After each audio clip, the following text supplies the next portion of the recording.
The elections last week, especially in the state of Virginia, where the attention of the whole country was fixated on that. We had almost a total sweep by the Republicans of a state that many conservatives and Republicans had kind of given up on as being a deep blue state now. Oh, well, the Democrats have that, and look at this. Overnight, we've got Republican governor, lieutenant governor, attorney general, and other stuff. So can you comment on that, EW? What's your how do you make of the results there? What do you think about all that? Happy to, and I hope the camera caught that my smile just got a mile wider because it is a celebratory time for us here in Virginia, and I really believe not just Republicans or conservatives won. I believe Virginia won because we've been headed down a very, very dark road under the leadership of these Democrats, many of them very, very radical, and we saw that come out during the campaign.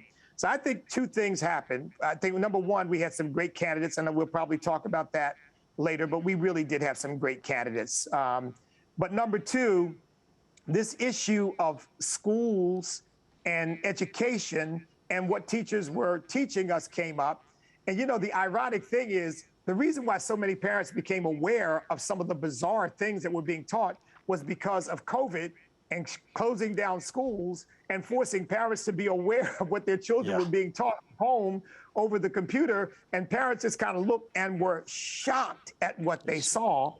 And then when they began to talk about reopening the schools, and parents started realizing that they were teaching their children critical race theory and transgenderism, parents showed up at school board meetings, and it blew up from there. And when Terry McAuliffe said he would not let parents tell teachers what to teach, that was a declaration of war on parents, because he was reversing God's order and saying, no, parents don't have the final say in their children's lives. We, the experts, the educators, the politicians do. And I think when he said that, he awakened a sleeping giant.